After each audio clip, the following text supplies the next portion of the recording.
There's something almost magical about a bowl of soup, isn't there? I mean, when I was a boy, whenever someone in the family felt a little off, whether it was a cold, a sore knee, or just one of those gray days, my mama would go straight to the kitchen and start simmering something warm. But here's the twist most folks don't know. Some homemade soups don't just comfort your soul. They can actually pull sugar right out of your blood and help patch up those creaky joints and that tired heart of yours. Sounds too good to be true? Well, thank the Lord it ain't. I've lived through enough aches and sugar spikes to know when something makes a difference. And some of these soups I'm about to share with y'all, they become little blessings in a bowl around this house. They're cheap, simple, and full of ingredients you probably already have in your pantry or backyard garden. Best of all, they don't taste like medicine. These are the kind that warm you to the bone while quietly doing the Lord's work inside you, lowering that blood sugar, easing those stiff joints, and helping that heartbeat a little easier. So pull up a chair, maybe grab a notepad, or just listen in while you sip your morning coffee. We're about to count down 7 homemade soups that not only taste like home, they might just help you feel young again from the inside out. If this sounds like something your body and soul could use, give this video a like and share it with someone who could use a warm bowl of hope. Number 7, cabbage and garlic country soup. The smell of cabbage and garlic bubbling on the stove brings me straight back to my aunt's kitchen in Tennessee. She used to say, "If your knees hurt and your sugar's high, don't go reaching for pills first. Go get yourself a cabbage." Back then, I didn't understand why she believed so much in this humble vegetable. But now I know cabbage helps cleanse the blood and garlic. Well, garlic's like a little soldier for your heart and joints. Nowadays, I chop up half a head of cabbage, throw in a couple cloves of garlic, onions, celery, and a pinch of black pepper. Simmer it slow in a bone broth or chicken stock until everything's soft. That broth turns golden, almost sweet, and it fills the house with a smell that somehow makes the creaks of my knees feel a little lighter before I even take a sip. This ain't just comfort food. It's like putting a warm hand on your insides. Back in the day, farmers used cabbage soup during the winter to stay strong. When money was tight, it kept them full, warm, and moving. Turns out, science caught up. Cabbage has compounds that slow down sugar absorption, and garlic helps lower blood pressure and ease inflammation in your joints. My aunt didn't need a degree to know that. She just trusted her stew pot. I like to make a big pot of this on Sunday and eat it through the week. Sometimes I toss in leftover chicken or a few beans. Other days, just a slice of cornbread on the side makes it feel like a feast. Simple, filling, and you can feel it doing you good right after dinner. Sometimes I stop and thank the Lord for how something as plain as cabbage and garlic can do so much. It's one of those recipes that reminds you, healing don't always come from a pharmacy. It can come from a pot on the stove. Number 6, spiced pumpkin and turmeric soup. Funny how fall smells different once you get older. Used to be I'd think of Halloween and leaves crunching under my boots.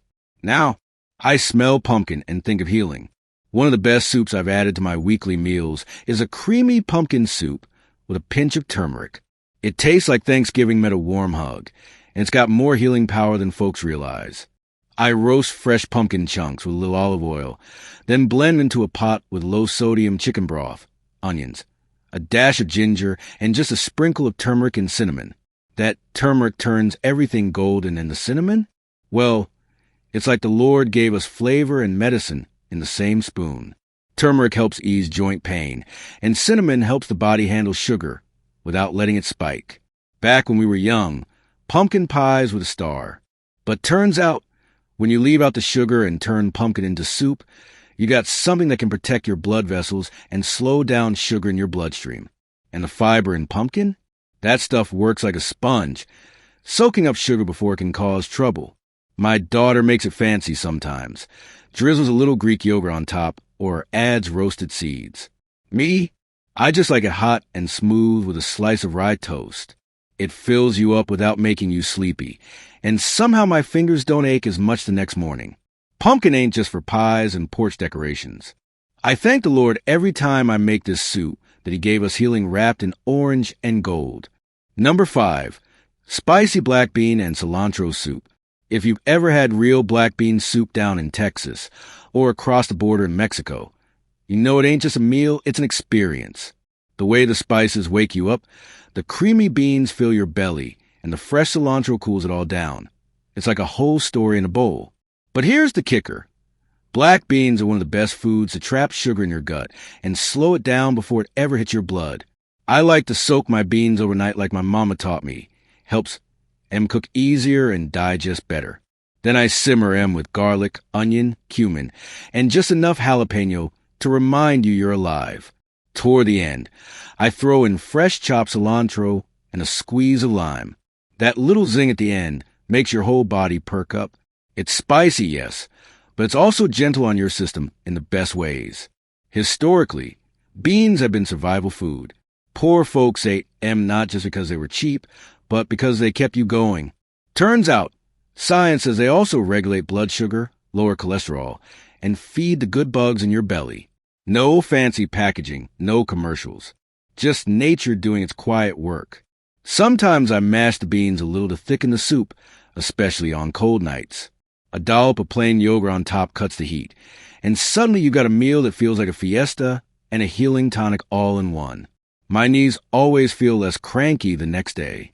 Every time I cook this one, I whisper a little thank you for the way God hides medicine in our traditions. Who would have thought spicy beans could be a balm for old bones and tired blood? Number 4, collard greens and onion broth. Back when I was growing up in Georgia, collard greens were on the table more than once a week. We'd have them with cornbread, sometimes with ham hock, sometimes just cooked down with onions and garlic. But what folks didn't realize back then was how much those greens were purifying us from the inside out, especially when turned into a light, healing soup. Nowadays, I take a big bunch of collards, wash them good, slice them thin, and simmer them slow in a pot with sweet onions, garlic, olive oil, and a little vegetable or chicken broth. I keep the seasoning simple: salt, black pepper, and a splash of apple cider vinegar at the end. The vinegar gives a little kick and helps your body process the greens even better.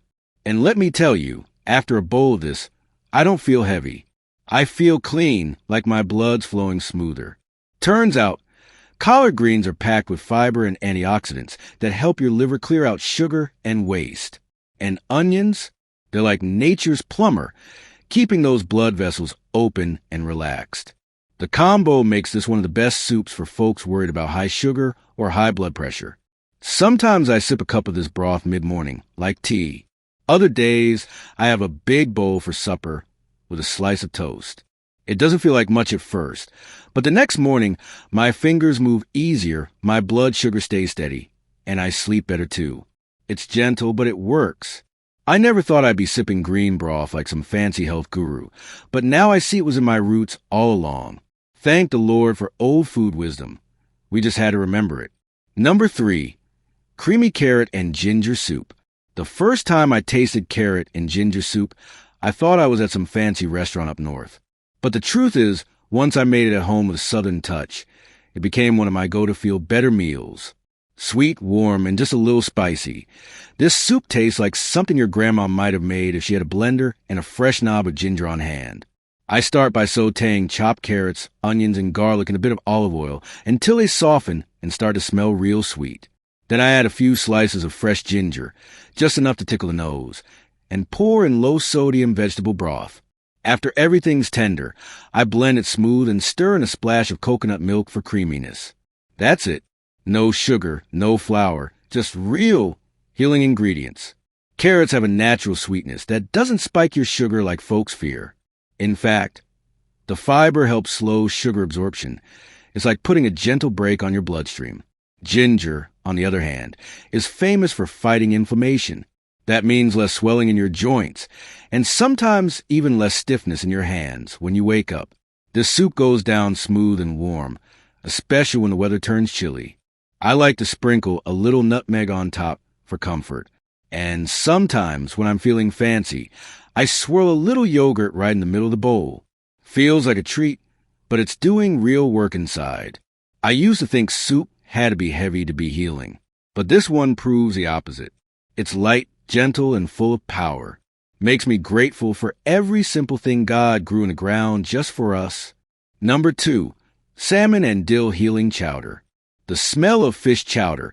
Cooking brings back memories of my cousin Earl's fishing trips in the Carolinas. He'd come back with a bucket full of trout or salmon and say, "The Lord didn't make fish taste as good just for fun. This stuff's got medicine in it." Turns out, he was right. This creamy salmon and dill chowder isn't just tasty. It's one of the most healing bowls I've found for joints, blood sugar, and the heart. I make mine with chunks of wild-caught salmon, sweet potatoes, onion, celery, and a splash of unsweetened almond milk.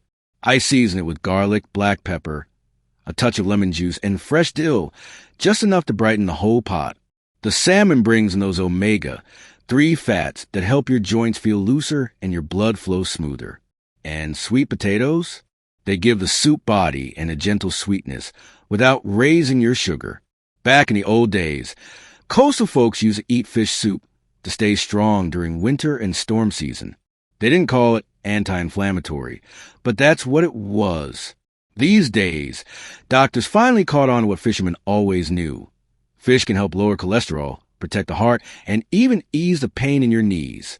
Sometimes I add a handful of kale at the end, or just leave it simple with extra dill. Either way, the flavor is rich but clean. It's not the kind of soup you gulp down. It makes you slow down and breathe. A full bowl keeps me going through the afternoon without the sugar crash that used to hit me hard. I thank God for the wisdom of the sea. This soup reminds me that real food, humble, honest food, can still work miracles in old bodies. Number 1, slow-cooked chicken and apple cider bone broth. When I was a boy, anytime someone in the family caught a chill or just felt off, my grandma would grab a whole chicken, a few bones, and simmer it slow with whatever she had, usually carrots, celery, garlic, and a splash of something tart. "Patience makes the best medicine," she'd say. And Lord, was she right. This slow-cooked chicken and apple cider bone broth is more than just comfort. It's nourishment that restores. I start with chicken bones, sometimes leftover from a roasted bird, and add water, onion, celery, bay leaf, black pepper, garlic, and just a tablespoon of raw apple cider vinegar. That vinegar helps pull out the collagen and minerals from the bones, turning the broth into liquid gold. I let it simmer low and slow for 12 hours, sometimes more. The house fills with a smell that feels like a hug from yesterday. What makes this broth so powerful is what you don't see. The collagen helps cushion sore joints and strengthen bones. The minerals support your heart and calm your nerves. And somehow, it steadies your blood sugar like a warm, quiet hand on your shoulder. It's gentle but powerful, like a whisper that keeps you standing tall. Sometimes I drink it by itself. Other times I turn it into a full meal, adding chopped spinach, shredded chicken, maybe a scoop of quinoa. It's filling without being heavy, and every spoonful feels like it's giving instead of taking. I've gone to bed after drinking it and woken up with more energy, fewer aches, and a heart that feels a little more at peace. I thank the Lord for old recipes that still work better than most pills. This broth isn't just food. It's a reminder that healing can be slow, simple, and sacred. Sometimes I sit back after a warm bowl of soup and think, why did I wait so long to start eating like this? We spend so much of our lives chasing big fixes, pills, diets, machines, when all along some of the best healing comes from a pot simmering slow on the stove. These 7 soups aren't just recipes. They're reminders. Reminders that healing can come with flavor, warmth, and memories stirred in with every spoonful.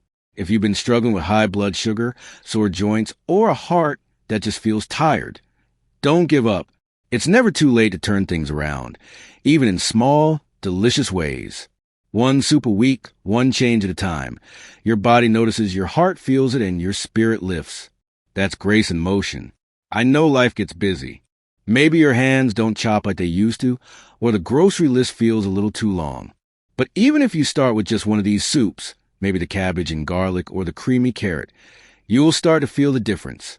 And when you do, say a little thank you for the food, the breath in your lungs, and the chance to keep going. Of course, always check in with your doctor before making big changes, especially if you're on medications or dealing with more serious conditions. These soups are helpers, not miracles, but they sure can feel like one when you find the right one for your body. Take care of yourselves. Love the little things. And may God bless every warm bowl, every healed joint, and every sugar number that slowly comes back down where it belongs. You're not alone on this road. We're in it together.